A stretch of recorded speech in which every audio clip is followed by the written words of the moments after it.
had a floating home similar to what we have behind me.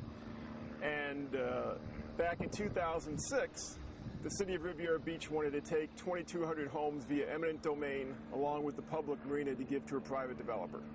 I decided to fight that redevelopment plan, and the city met behind closed doors and said we have to intimidate me and to get rid of me. And they used the excuse that I had a dangerous dachshund. They filed an eviction notice against me for my dangerous dog to remove me and my floating home from the marina. We had a 3-day jury trial, and I won. The jury said it was ridiculous, that there was no grounds for the eviction, it was purely retaliatory. The city then went to federal court and said that I was trespassing at their marina.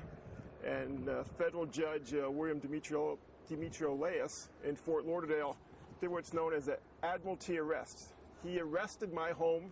3 U.S. Marshals came to it, towed it to Miami. We fought it out for about 9 months before him, and he allowed the city of Riviera Beach to purchase my home at auction and to destroy it.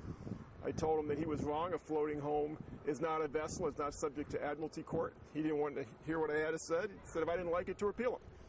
I appealed him all the way to the U.S. Supreme Court, and in January 15th of 2013, the U.S. Supreme Court said he was wrong, that my floating home is not a vessel, and it never should have been arrested.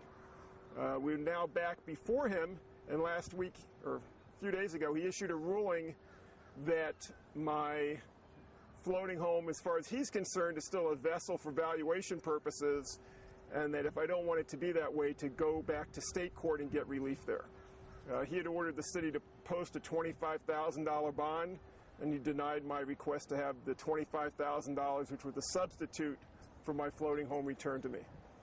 So here's the lesson to that story. You can go to the Supreme Court and win the war, but when you come back down to the district court, they can basically, at least in this example, the judge blew off what the Supreme Court had to say and basically told me to go get lost, go to another court to get the relief I'm entitled to.